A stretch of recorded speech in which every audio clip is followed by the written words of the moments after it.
Media reporters పై జరిగిన దాడిని నేను తీవ్రంగా ఖండిస్తున్నాను. ఎవరైనప్పటికీ, ఎంత పెద్దవారైనప్పటికీ, మోహన్ బాబు గారు కావచ్చు, ఇంకొకరు కావచ్చు, మీడియాపై దాడి చేయడం అన్నది చాలా ఘోరం. అది కనుక తక్షణమే మోహన్ బాబు గారు క్షమాపణ చెప్పాలి. అలాగే ఈ చాలా దాడులు ఎక్కువైపోతున్నాయి మీడియా మీద. రాష్ట్రం అంతా, దేశమంతా, కొందరినైతే జైల్లోనే పెట్టేస్తున్నారు. దీని కొరకు ప్రజాస్వామ్యంలో మీడియా బ్రతుకుంటేనే మనం బ్రతుకుండేది.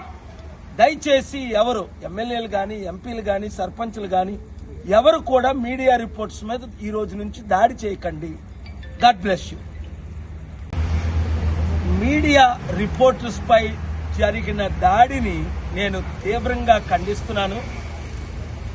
ఎవరైనప్పటికీ, ఎంత పెద్దవారైనప్పటికీ, మోహన్ బాబు గారు కావచ్చు, ఇంకొకరు కావచ్చు, మీడియాపై దాడి చేయడం అన్నది చాలా ఘోరం. అది కనుక తక్షణమే మోహన్ బాబు గారు క్షమాపణ చెప్పాలి.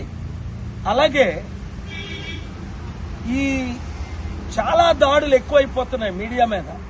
రాష్ట్రం అంతా, దేశమంతా, కొందరినైతే జైల్లోనే పెట్టేస్తున్నారు.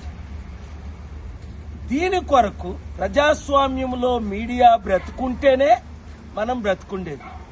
దయచేసి ఎవరు ఎమ్మెల్యేలు కానీ, ఎంపీలు కానీ, సర్పంచ్లు కానీ ఎవరు కూడా మీడియా రిపోర్ట్స్ మీద ఈ రోజు నుంచి దాడి చేయకండి.